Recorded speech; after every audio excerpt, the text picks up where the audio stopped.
Perkenalkan, kami dari kelompok 5 ingin mempresentasikan hasil diskusi kami terkait bab 11 dan 12 buku Uma Sekaran, di mana bab 11 di sini kita akan membahas mengenai pengukuran variabel, definisi operasional, dan selanjutnya kedua di sini terkait pengukuran penskalaan, reliabilitas, dan validitas. Untuk yang pertama, di sini masih personilnya sama, ada saya, Sofitri Mulyani, dan ada Mbak Nur Ima, dan nantinya ada Mbak Iklimah.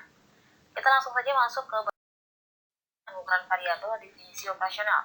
Ada 3 subbab yang akan kita bahas. Pertama, bagaimana variabel tersebut diukur.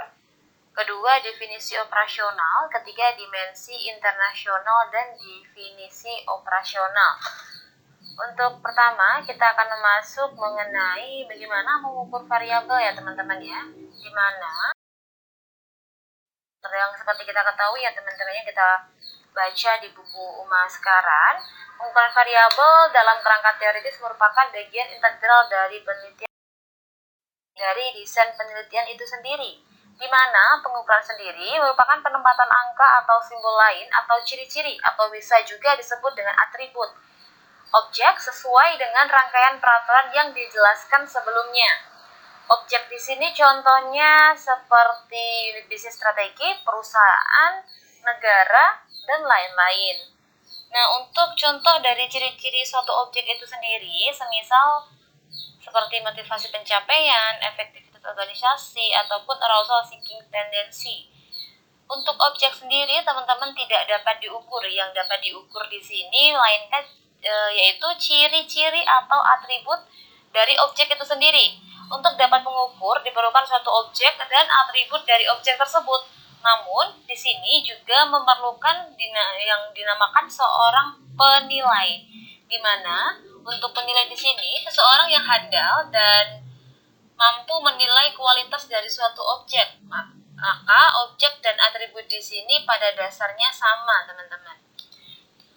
Untuk penilaian sendiri, dalam banyak kasus, objek dan penilai adalah orang yang sama, seperti itu.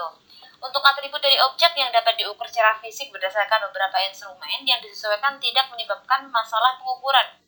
Contohnya di sini, panjang dan lebar meja kantor yang berbentuk persegi panjang dapat dengan mudah diukur dengan menggunakan pita ukur atau penggaris.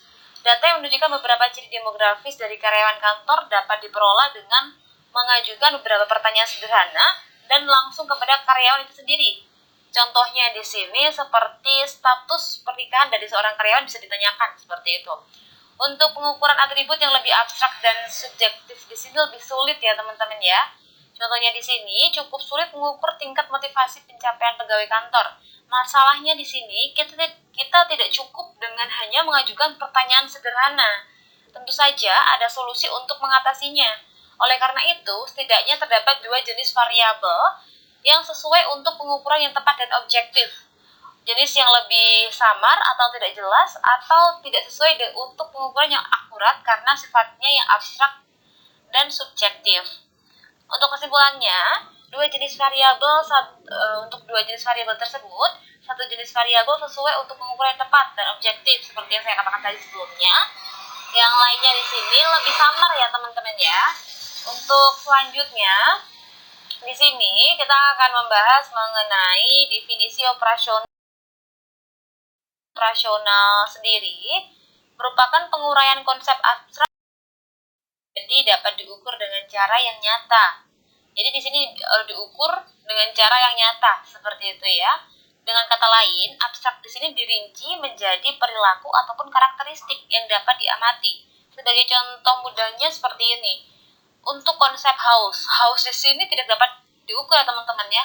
Di sini untuk haus sifatnya abstrak. Kita dapat melihatnya namun kita juga dapat merasakannya dengan cara meminta orang untuk meminum banyak air.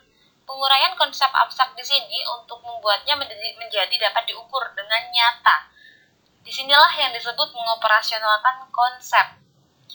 Untuk mengoperasionalkan dilakukan dengan cara melihat dimensi perilaku, aspek atau sifat yang ditunjukkan oleh konsep tersebut. Hal tersebut kemudian diterjemahkan ke dalam elemen yang dapat diamati dan diukur sehingga menghasilkan suatu indeks pengukuran konsep. Selanjutnya, mengoperasionalkan konsep di sini meliputi serangkaian langkah. Langkah pertama, itu kita akan masuk di langkah pertama, yaitu menyatakan definisi ide yang ingin diukur. Jadi ide yang ingin diukur itu seperti apa? Kita dicari terlebih dahulu idenya seperti apa. Kemudian langkah kedua, perlu untuk memikirkan konten dari ukuran tersebut, yaitu instrumen yang benar-benar mengukur konsep tersebut yang ingin diukur oleh seseorang yang ingin dibuat. Setelah itu, format respon sangat diperlukan. Dan akhirnya, akan validitas dan reliabilitas dari skala pengukuran tersebut harus dinilai. Jadi pada tahap akhirnya akan diuji validitas dan reliabilitas, teman-teman. Selanjutnya, kita akan membahas operasional, dimensi, dan elemen. Contoh dari haus dan kebutuhan akan kesadaran menunjukkan bagaimana konsep abstrak dioperasionalkan dengan menggunakan elemen yang dapat diukur dan dipahami, teman-teman. Mungkin dari kita hanya memikirkan satu cara menghilangkan haus, sedangkan diperlukan 34 poin untuk mengukur kebutuhan akan kesadaran. 34 poin tersebut diperlukan jika kita menggunakan kurang dari 34 poin. Skala pengukuran di sini mungkin tidak akan mewakili seluruh area atau bidang dari kebutuhan akan kesadaran tersebut. Dengan kata lain, pengukuran kita tidak akan valid, sehingga ukuran valid dari kebutuhan akan kesadaran terdiri dari 34 poin, meskipun kebutuhan akan kesadaran merupakan suatu ide yang konstruk atau unintentional. Setelah itu, sebuah contoh dari ide dengan lebih dari satu dimensi adalah agresi. Agresi paling tidak memiliki dua dimensi, teman-teman. Agresi verbal dan agresi fisik. Untuk contoh agresi verbal ya teman-teman ya, seperti berteriak, menjumpai orang. Sedangkan untuk agresi fisik di sini contohnya seperti kita melempar benda di dinding. Itu merupakan contoh agresi fisik dilakukan secara fisik. Skala pengukuran agresi dapat valid melibatkan poin-poin yang mengukur agresi verbal dan hal-hal yang mengukur agresi fisik. Skala pengukuran di sini yang hanya melibatkan hal-hal yang mengukur agresi fisik tidak akan valid jika tujuan kita adalah mengukur agresi. Begitupun sebaliknya. Untuk kesimpulannya, skala yang hanya melibatkan hal-hal yang mengukur agresi verbal juga tidak akan menjadi ukuran agresi yang valid juga, sehingga skala pengukuran yang valid termasuk pertanyaan ataupun poin yang dapat diukur secara kuantitatif yang tepat mewakili area ataupun bidang dari ide tersebut. Jika ide tersebut memiliki lebih dari satu area atau dimensi, kita harus memastikan bahwa pertanyaan yang secara tepat mewakili area tersebut dimasukkan ke dalam pengukuran. Seperti itu. Setelah itu, di sini kita sudah bicara tentang langkah-langkah, dan selanjutnya kita akan membahas mengenai mengoperasionalkan konsep atau multidimensional dari motivasi pencapaian. Selanjutnya kita akan membahas mengenai mengoperasionalkan konsep atau multidimension dari motivasi pencapaian, teman-teman ya. Jadi perlu diingat tadi ide motivasi pencapaian bersifat abstrak dan subjektif ya teman-teman. Karena ulasan ini kita harus menyimpulkan motivasi pencapaian dengan mengukur dimensi perilaku dari sisi aspek atau karakteristik yang ingin kita temukan dari orang tersebut. Dan di sini langkah-langkahnya, orang yang memiliki motivasi pencapaian yang tinggi tanpa mengukur dimensi tersebut, kita tidak akan mendapatkan pernyataan yang paling penting. Untuk di sini langkah selanjutnya dalam proses mengukur ide abstrak ya teman-teman, seperti motivasi pencapaian, dengan menggunakan karya tulis atau literatur untuk menemukan apakah terdapat ukuran yang sudah ada untuk konsep tersebut, baik di sini dari jurnal, buku penskalaan, dan lain sebagainya. Penggunaan skala pengukur yang sudah ada memiliki beberapa keuntungan. Pertama, kita akan lebih menghemat banyak waktu dan tenaga. Tentu saja dikarenakan kita sudah ada patokan sebelumnya di penelitian sebelumnya itu. Kedua, memungkinkan peneliti untuk memverifikasi temuan orang lain dan menggunakan keberhasilan dari karya orang lain itu sendiri. Jadi di sini pertanyaannya, bagaimana jika tidak ada ukuran yang sudah ada? Jadi di sini jika memang tidak ada, kita harus membuat ukuran sendiri. Kita harus menguraikan konsep motivasi pencapaian menjadi perilaku ataupun karakteristik yang dapat diamati. Setelah itu, dimensi dan elemen motivasi pencapaian. Ada 5 karakteristik umum atau dimensi motivasi pencapaian. Pertama, mereka akan digerakkan oleh pekerjaan, yaitu mereka akan bekerja hampir sepanjang waktu untuk murah kepuasan. Kedua, banyak dari mereka secara umum tidak memiliki suasana hati untuk bersantai dan mengarahkan perhatian mereka untuk hal-hal selain aktivitas yang berhubungan dengan pekerjaan. Jadi di sini orang-orang tersebut terlalu obses banget dalam pekerjaan. Ketiga, karena mereka selalu ingin mencapai dan menyelesaikan pekerjaan mereka. Mereka lebih memilih bekerja sendiri dibandingkan dengan orang lain. Keempat, dengan pikiran dan hati yang tertuju pada prestasi dan pencapaian, mereka akan lebih menyukai pekerjaan yang menantang dari pekerjaan yang mudah dan biasa. Kelima, mereka selalu ingin mengetahui bagaimana kemajuan mereka dalam pekerjaan selama mereka melakukannya, sehingga mereka ingin mendapatkan pendapat secara langsung dan halus dari atasan ataupun kolega, seperti itu. Di sini elemen-elemen diukur secara kuantitatif sehingga kita dapat membedakan mereka yang memiliki motivasi tinggi dengan mereka yang memiliki motivasi rendah. Elemen yang pertama, di sini terdapat kemungkinan untuk menjelaskan perilaku seseorang yang digerakkan oleh pekerjaan. Di sini seseorang yang ada di elemen pertama di sini bekerja sepanjang waktu, tidak mau untuk tidak masuk kerja dan sangat gigih bahkan dalam menghadapi menghadapi hambatan sekalipun mereka sangat gigih sekali. Jumlah jam yang mereka habiskan untuk pekerjaan merupakan indeks tingkat di mana pekerjaan menggerakkan mereka. Jadi di sini ukuran kegigihan yang diperoleh dari jumlah hambatan dari orang-orang yang dialaminya dalam pekerjaan tersebut dan tetap terus bekerja tanpa terhalang apapun, tanpa terhalang kegagalan sekalipun. Untuk mengukur keengganan untuk tidak masuk kerja, kita hanya perlu mengetahui seberapa sering orang-orang tersebut tidak masuk kerja dan untuk alasan apa. Di elemen kedua, kita akan ada tingkat ketidakinginan untuk bersantai dapat diukur dengan mengajukan beberapa pertanyaan sederhana. Mereka yang dapat bersantai akan menunjukkan bahwa biasanya tidak memikirkan pekerjaan ketika berada di rumah. Jadi memilah-milih antara urusan pekerjaan dan urusan rumah ataupun yang lainnya. Contohnya yang sederhana seperti ini, berapa sering Anda memikirkan pekerjaan ketika tidak sedang berada di tempat kerja? Selanjutnya, di sini ada elemen dimensi ketiga, di mana untuk individu dengan motivasi pencapaian tinggi tidak sama dengan orang yang tidak efektif dan enggan bekerja dengan orang lain. Maksudnya di sini, sementara orang-orang yang memiliki motivasi pencapaian dalam organisasi berada pada tingkat yang sangat tinggi dalam kecenderungan perilaku tersebut, mungkin juga ada orang-orang yang tidak memiliki motivasi pencapaian tinggi.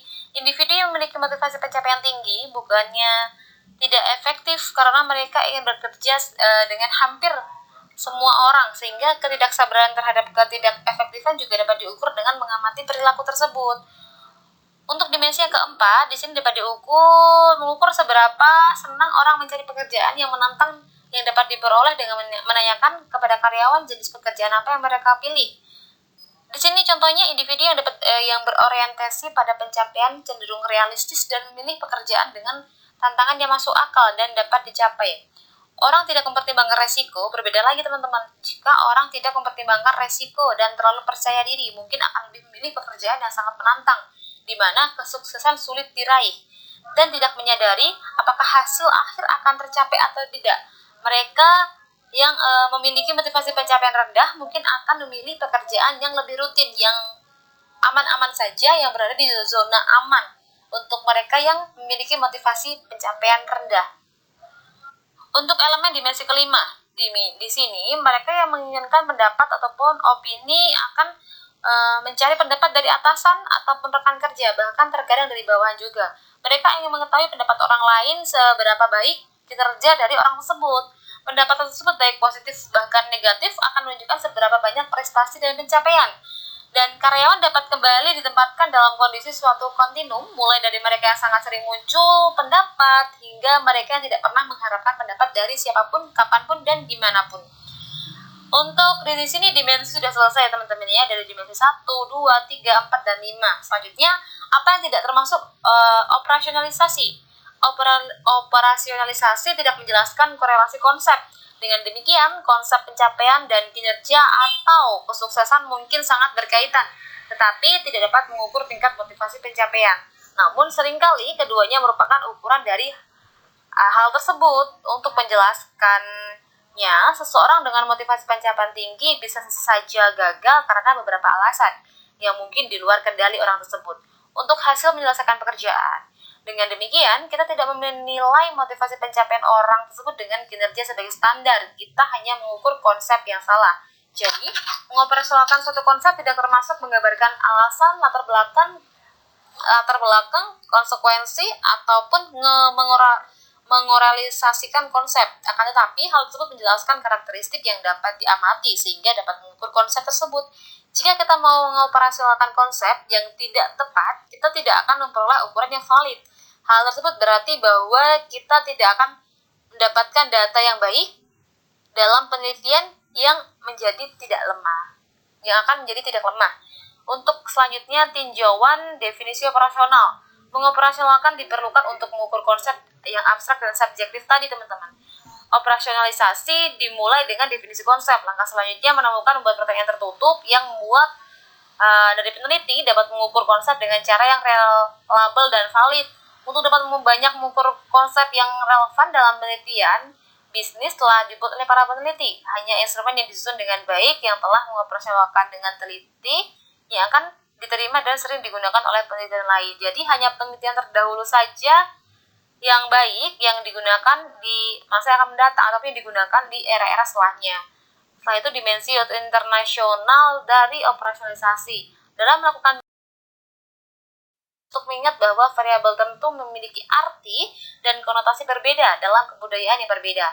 Sehingga banyak bijak jika peneliti yang berasal dari sebuah negara dengan bahasa yang berbeda mencari bantuan dari sarjana lokal untuk mendefinisikan secara operasional konsep-konsep tertentu jika kita melakukan penelitian lintas budaya. Jadi di sini dari satu negara dengan yang negara lainnya memiliki konteks konotasi yang berbeda, teman-teman. Contohnya saja dalam hal budaya Indonesia dan budaya Malaysia, contohnya di sini juga akan berbeda seperti itu. Jadi harus menyesuaikan dan membutuhkan penerjemah lokal dari negara tersebut seperti itu.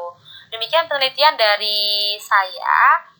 Untuk bab 12 akan disampaikan oleh Mbak Nurul Imamah dan Mbak Iklimah. Sekian, apabila ada salah dan kurangnya mohon maaf sekali, mohon maaf yang sebesar-besarnya. Wabillahi taufiq wal hidayah. Wassalamualaikum warahmatullahi wabarakatuh. Terima kasih.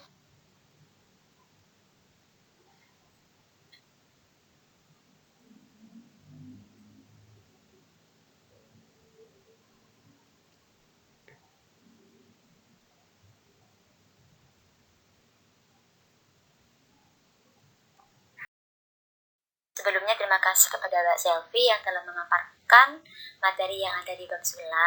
Selanjutnya saya akan memaparkan materi yang ada di bab 12, yaitu tentang pengukuran, penskalaan, reliabilitas, dan validitas. Di mana di bab 12 ini ada pembahasan terkait skala, ada skala peringkat, ada skala ranking, ada dimensi internasional dari penskalaan, ada ketepatan pengukuran, dan yang terakhir ada skala pengukuran reflektif versus formatif. Nah, mula-mula di sini kami akan membahas apa itu skala. Next ya, skala yaitu perangkat atau mekanisme di mana para individu itu diketahui berdasarkan bagaimana individu tersebut berbeda satu sama lain pada variabel ketertarikan atau minat dalam penelitian. Jadi barometer skala ini bisa dijadikan barometer untuk mengetahui perbedaan di mana individu itu ketertarikan atau minat dalam sebuah penelitian, untuk mengetahui perbedaan dari tiap individu itu sendiri. Kemudian ada 4 jenis skala, di mana skala pertama itu skala nominal, kemudian ada skala ordinal, dan ada skala interval, dan yang terakhir yaitu skala rasio. Nah, untuk pertama kali kita mengupas tentang skala nominal. Apa sih skala nominal itu? Skala nominal atau nominal scale adalah skala yang memungkinkan peneliti untuk menempatkan subjek berdasarkan kategori atau kelompok tertentu. Misalnya nih, variabel gender. Nah, responden pun di sini tuh dapat dikategorikan 2 kategori, yaitu kategori pria dan wanita. Kemudian beralih kepada skala ordinal, di mana ordinal scale ini tidak hanya mengkategorikan variabel-variabel dalam suatu cara untuk menunjukkan perbedaan di antara berbagai kategori, akan tetapi juga mengurutkannya menjadi beberapa cara yang bermakna, di mana skala ordinal dapat digunakan dengan variabel apapun untuk berbagai kategori yang digunakan berdasarkan beberapa pilihan. Jadi jelas bahwasanya skala ordinal ini dapat digunakan dengan variabel jenis apapun. Kemudian skala interval. Interval scale di sini itu memungkinkan peneliti melakukan operasi aritmetika tertentu terhadap data yang dikumpulkan dari responden. Sementara skala nominal kan hanya memungkinkan peneliti untuk membedakan kelompok secara kualitatif saja dengan mengkategorikannya itu ke dalam kumpulan yang saling lepas dan lengkap secara kolektif. Sedangkan skala ordinal di sini tuh mengurutkan tingkatan preferensi, kemudian skala interval. Dan untuk skala interval sendiri itu membuat peneliti dapat mengukur jarak di antara dua titik pada skala. Nah, maka dari itu di sini itu dapat menghitung mean atau rata hitung dan standar deviasi atau simpang baku atau standard deviation response terhadap variabel. Artinya lagi, skala interval itu tidak hanya mengelompokkan individu menurut kategori tertentu dan tidak hanya menentukan urutan kelompok, namun juga mengukur besaran atau magnitud perbedaan preferensi antar individu. Kemudian ada skala rasio, di mana skala rasio ini merupakan skala yang paling kuat di antara skala-skala lainnya. Karena apa? Ya karena memiliki titik awal nol yang khas, bukan titik awal yang berubah-ubah, dan mencakup semua sifat dari ketiga skala lainnya. Kemudian alasannya itu karena lagi skala rasio itu mengatasi kekurangan titik awal yang berubah-ubah, atau bisa disebut dengan arbitrer pada skala interval, dimana yaitu skala rasio memiliki titik nol absolut kan, dan merupakan titik pengukuran yang berarti di sini. Contoh realnya nih, kalau kita ada di kehidupan kenyataan itu timbangan, di mana timbangan itu merupakan contoh yang baik dari skala rasio. Dan timbangan sendiri itu juga memiliki titik nol absolut, artinya tidak berubah-ubah, yang sesuai gitu. Kemudian kita beralih kepada tinjauan di mana adanya skala nominal, adanya skala interval, ordinal, interval, rasio itu merupakan 4 skala yang dapat digunakan pada pengukuran variabel. Jadi memang keempat skala tersebut tuh bisa digunakan untuk mengukur variabel. Kemudian untuk skala nominal sendiri itu menyoroti perbedaan dengan mengklasifikasikan objek atau orang ke dalam kelompok dan menyediakan jumlah informasi yang paling sedikit mengenai variabel. Kemudian ada skala ordinal, memberikan beberapa informasi tambahan dengan mengurutkan tingkatan kategori, di mana mengurutkan tingkatan kategori skala nominal tersebut. Kemudian ada skala interval, tidak hanya mengurutkan, namun di sini juga memberikan informasi besaran perbedaan dalam variabel. Dan yang terakhir itu skala rasio, tidak hanya menunjukkan besaran perbedaan tapi juga proporsinya pastinya. Setelah itu kita next skala peringkat, di mana sebagaimana dijelaskan dalam buku ada 10 ditambah skala lainnya, yaitu apa saja? Ada skala dikotomi, ada skala kategori, skala diferensial semantik, skala numerik, skala peringkat terperinci, skala Likert, skala jumlah tetap atau konstan, skala stapel, skala peringkat grafik, dan skala konsensus, serta skala lainnya. Dimana adanya skala peringkat di sini itu atau rating scale biasanya itu digunakan dalam penelitian bisnis, dan yang sebagaimana saya sebutkan tadi. Untuk pertama itu skala dikotomi. Apa sih skala dikotomi? Skala dikotomi atau dikotomi scale digunakan untuk memperoleh jawaban iya atau tidak gitu. Sedangkan skala kategori, di mana kategori scale menggunakan beberapa poin untuk mendapatkan respon tunggal. Jadi untuk mendapatkan respon yang tunggal itu harus ada beberapa poin yang digunakan. Kemudian ada skala diferensial semantik, di mana skala diferensial semantik atau semantic differential scale ini dimanfaatkan untuk menilai sikap para responden terhadap merek iklan, objek, atau orang tertentu. Nah, dari ide-ide tersebut dapat diplot untuk melahirkan ide menarik dari persepsi mereka yang diteliti. Alasannya kenapa? Karena memang beberapa atribut dari dua kutub itu atau bisa disebut bipolar diidentifikasi dengan ujung ekstrim dari skala, dan responden pun itu diminta untuk menunjukkan sikap mereka pada jarak semantik atau semantic space terhadap individu, objek, atau kejadian tertentu pada masing-masing atribut. Seperti itu. Kemudian ada skala numerik. Skala numerik atau numeric scale ini hampir mirip dengan skala diferensial semantik, di mana letak perbedaannya itu terdapat pada skala 5 titik atau 7 titik dengan kata sifat pada kedua kutubnya. Jadi jelas letak perbedaannya itu hanya pada skala 5 titik atau 7 titik, seperti itu saja. Kemudian ada skala peringkat terperinci. Nah, pada skala 5 titik atau 7 titik dengan titik panduan atau anchor, jika perlu pasti diberikan untuk setiap poin, dan responden menyatakan nomor yang sesuai di samping poin-poin atau melingkari angka yang relevan untuk setiap poin.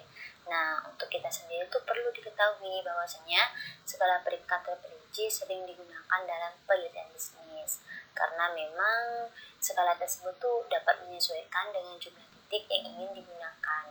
Demikian juga dengan nomenklatur panduan atau anchor, karena dianggap perlu untuk mengakomodasi kebutuhan peneliti dalam mengungkap variabel itu sendiri.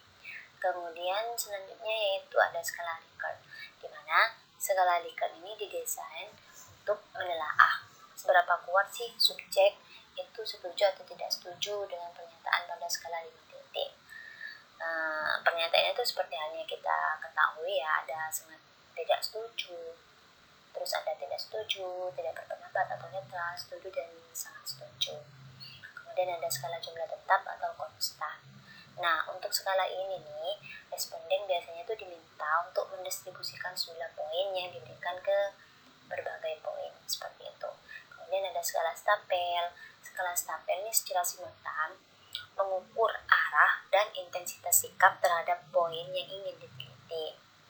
Nah, biasanya ciri atau karakteristik dari skala ini itu minat terhadap penelitian diletakkan di bagian tengah dengan kisaran skala numerik. Misal dari lebih dari 3 atau kurang dari 3 pada masing-masing visi poin. Makanya menjadi alasan skala ini itu tidak memiliki titik nol absolut, dan skala ini itu juga namanya skala interval. Kemudian ada skala peringkat grafik, di mana representasi grafis membantu responden untuk menunjukkan jawaban mereka pada skala atas pernyataan tertentu dengan memberikan tanda pada titik yang sesuai pada garis. Jadi tanda titiknya itu sesuai dengan apa yang ada dalam garis dalam pertanyaan itu. Kemudian ada skala konsensus, di mana skala juga dibuat berdasarkan konsensus, dan di mana panel juri memilih poin tertentu, dan mereka itu berpendapat bahwasanya dengan skala tersebut dapat mengukur konsep yang relevan. Kemudian poin tersebut dipilih terutama berdasarkan ketepatan atau relevansinya dengan konsep. Dan skala konsensus atau konsensus ini biasanya dibuat setelah poin yang terpilih diperiksa terlebih dahulu dan diuji validitas serta reliabilitasnya. Sebutlah contohnya yaitu Thurston Equal Varying Interval Scale, di mana hal tersebut itu sebuah konsep yang diukur dengan proses rumit dan juga melibatkan panel juri, seperti itu. Kemudian ada skala lainnya, di mana skala multidimensi itu disebut dengan metode penskalaan yang rumit, dan objeknya itu orang yang diskalakan secara visual serta dilakukan analisis conjoint atau conjoint analysis. Dan penting untuk para peneliti, di mana harus selalu diingat bahwa skala Likert dan beberapa bentuk skala numerik adalah salah satu yang paling sering digunakan untuk mengukur sikap dan perilaku dalam penelitian bisnis. Jadi untuk mengukur sikap dan perilaku dalam penelitian bisnis itu skala yang biasa digunakan, yang lumrah digunakan itu skala Likert dan beberapa bentuk skala numerik lainnya, seperti itu. Next kita membahas terkait skala ranking, di mana skala ranking atau ranking scale ini digunakan untuk memperoleh preferensi di antara 2 atau lebih objek atau juga item yang bersifat ordinal. Namun ranking seperti itu mungkin tidak memberikan petunjuk yang pasti atas jawaban yang dicari. Dimana di sini itu ada 3 ya. Ada pertama, untuk skala ranking itu ada perbandingan berpasangan, kemudian ada pilihan yang diharuskan, dan skala komparatif. Di sini untuk yang pertama itu perbandingan berpasangan. Skala perbandingan berpasangan atau paired comparison scale ini dimanfaatkan ketika di antara sebagian kecil objek responden itu diminta untuk memilih di antara 2 objek pada satu waktu. Nah, kemudian skala ini tuh juga membantu untuk menilai preferensi. Di samping itu juga perbandingan berpasangan merupakan metode stimulasi yang diberikan itu sedikit. Jadi semakin sedikit jumlah stimulasi, maka metode ini tuh akan semakin cocok dan baik memang seperti itu, baik untuk digunakan. Dan selanjutnya pilihan yang diharuskan. Pilihan yang diharuskan atau forced choice ini memungkinkan responden untuk meranking objek yang disesuaikan satu sama lain di antara alternatif-alternatif yang disediakan. Dan hal ini akan memudahkan responden lebih jika jumlah pilihan yang di-ranking itu terbatas. Nah, jadi jelas dari penggunaan pilihan yang diharuskan ini mempermudah karena nanti di pilihannya itu diminimalisir atau dibatasi. Selanjutnya itu skala komparatif atau comparative scale itu memberikan acuan atau poin referensi untuk menilai sikap terhadap objek, terhadap kejadian atau situasi yang sedang memang diteliti seperti itu. Next kita bahas tentang dimensi internasional dari di mana dalam penelitian lintas budaya persoalan penskalaan juga harus diperhatikan pastinya. Karena apa? Karena memang selain terlepas dari sensitivitas terhadap definisi personal tentang konsep dalam budaya lain, tentunya adanya budaya yang berbeda akan berdampak nantinya pada persoalan penskalaan. Istilah-istilah dalam satu daerah ke daerah yang lain itu pastinya sangat berbeda. Jadi memang dibutuhkanlah dimensi di sini sebagai acuan memang dalam penelitian lintas budaya. Jadi adanya penskalaan ini memang harus betul-betul diprioritaskan agar nantinya hasil dari penelitian itu tidaklah bias atau valid. Mungkin itu saja dari saya. Selanjutnya akan dilanjuti oleh Mbak Nurin. Sekian, terima kasih. Bismillahirrahmanirrahim. Terima kasih atas waktunya. Slide selanjutnya yakni tentang ketepatan pengukuran. Nah, ketepatan pengukuran yang dimaksud di sini itu adalah kita harus secara logis dapat memastikan bahwa instrumen yang kita gunakan dalam penelitian ini benar-benar mengukur terhadap variabel yang memang seharusnya diukur, dan bahwa instrumen tersebut sudah mengukur variabel secara akurat. Nah, untuk memastikan apakah ukuran yang dibuat ini sudah cukup baik, kita harus menganalisis poinnya dulu, menganalisis soal. Nah, ini yang pertama adalah menganalisis soal. Menganalisis soal di sini dilakukan untuk melihat apakah poin dalam instrumen itu memang sudah seharusnya atau tidak seharusnya ada. Nah, tiap soal itu diuji kemampuannya untuk membedakan antara subjek yang total skornya tinggi dan subjek yang total skornya itu rendah. Dalam analisis soal di sini, antara kelompok dengan skor tinggi dan kelompok dengan skor rendah itu diuji untuk menemukan perbedaan yang signifikan melalui nilai T. Kemudian selanjutnya di sini ada validitas. Nah, validitas ini merupakan uji tentang seberapa baik suatu instrumen yang dikembangkan dengan mengukur konsep tertentu yang ingin diukur. Dan validitas di sini ada beberapa macam. Yang pertama adalah validitas isi. Nah, dari validitas isi ini kita dapat memastikan bahwa pengukuran memasukkan sekelompok poin yang memadai dan mewakili yang mengungkap konsepnya. Semakin banyak poin skala mewakili wilayah atau keluasan konsep yang sedang diukur, semakin besar pula validitas isinya. Kemudian yang selanjutnya ada validitas terkait kriteria. Validitas terkait kriteria ini dibuat ketika ukuran membedakan individu-individu pada kriteria yang diharapkan untuk diprediksi. Nah, dalam hal ini kita dapat melakukan dengan menciptakan dua validitas. Yang pertama adalah validitas konkuren, dan selanjutnya validitas prediktif. Selanjutnya validitas konstruk. Validitas konstruk di sini adalah validitas yang menunjukkan seberapa baik hasil yang diperoleh dari penggunaan ukuran yang sesuai dengan teori yang mendasari desain tes. Dan dalam hal ini bisa kita nilai melalui dua validitas, yaitu validitas konvergen dan validitas diskriminan. Kemudian reliabilitas. Reliabilitas di sini adalah suatu pengukuran yang menunjukkan sejauh mana pengukuran tersebut terjadi tanpa ada kesalahan, tanpa bias. Dan karena hal itu dapat menjamin terhadap konsistensi pengukuran di sepanjang waktu, serta di berbagai poin pada instrumen tersebut. Dengan kata lain, reliabilitas ini merupakan suatu ukuran di mana indikator stabilitas dan konsistensinya ini merupakan instrumen mengukur konsep serta menilai kesesuaian suatu ukuran. Next.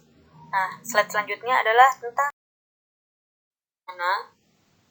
suatu pengukuran untuk tetap sama sepanjang waktu merupakan indikasi stabilitas dan kerentanan yang rendah terhadap perubahan situasi. Hal ini membuktikan bahwa kesesuaiannya itu karena konsep tersebut benar-benar diukur kapanpun dilakukan. Dan stabilitas pengukuran di sini bisa diuji dengan dua hal. Yang pertama, reliabilitas tes ulang dan reliabilitas bentuk paralel. Reliabilitas tes ulang ini adalah koefisien reliabilitas yang diperoleh dengan pengulangan ukuran yang sama pada kesempatan kedua. Apabila misalnya kuesioner yang mengandung sejumlah poin yang diharapkan dapat mengukur suatu konsep diberikan kepada sekumpulan responden. Terkadang memang kepada responden yang sama, misalnya dalam waktu beberapa minggu atau hingga 6 bulan mendatang, maka korelasi di antara skor-skor yang diperoleh pada dua waktu yang berbeda dari sekumpulan responden yang sama tadi itu disebut koefisien tes ulang.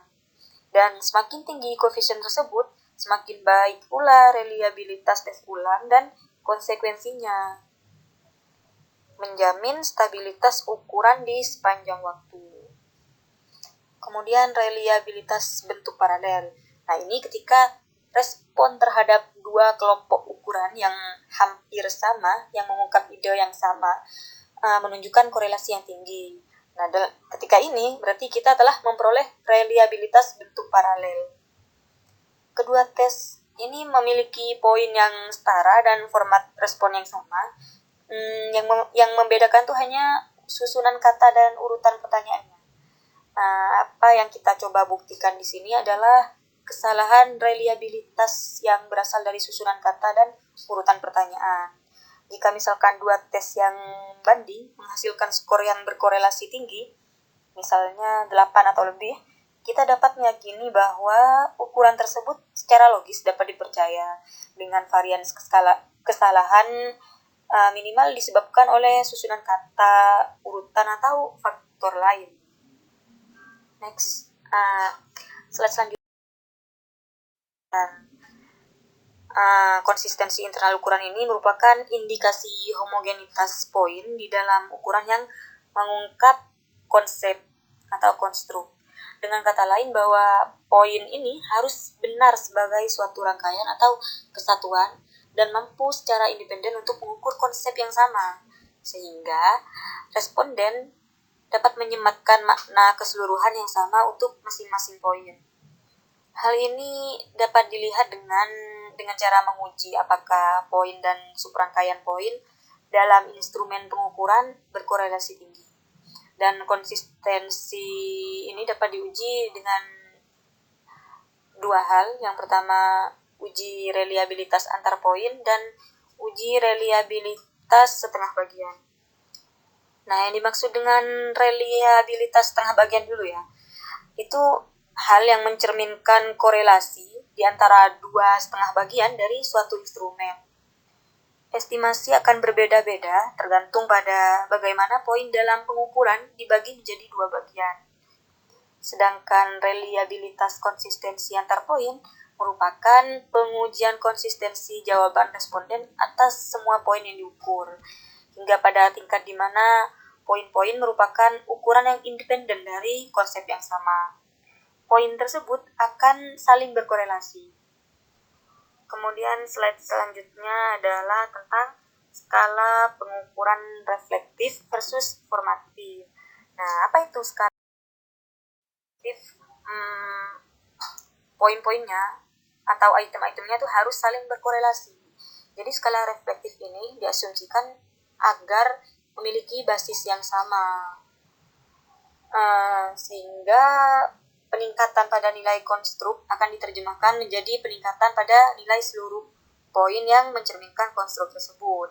Sedangkan skala formatif ini digunakan ketika suatu konstruk dipandang sebagai kombinasi yang penjelasan dari indikator. Berbeda dengan skala reflektif ya. Kalau skala formatif ini berisi poin yang tidak harus terkait, tidak harus berkorelasi. Baik, mungkin itu saja. Kurang lebihnya kami mohon maaf jika terdapat salah kata atau salah kalimat, salah bacaan, kami mohon maaf yang sebesar-besarnya. Wassalamualaikum warahmatullahi wabarakatuh.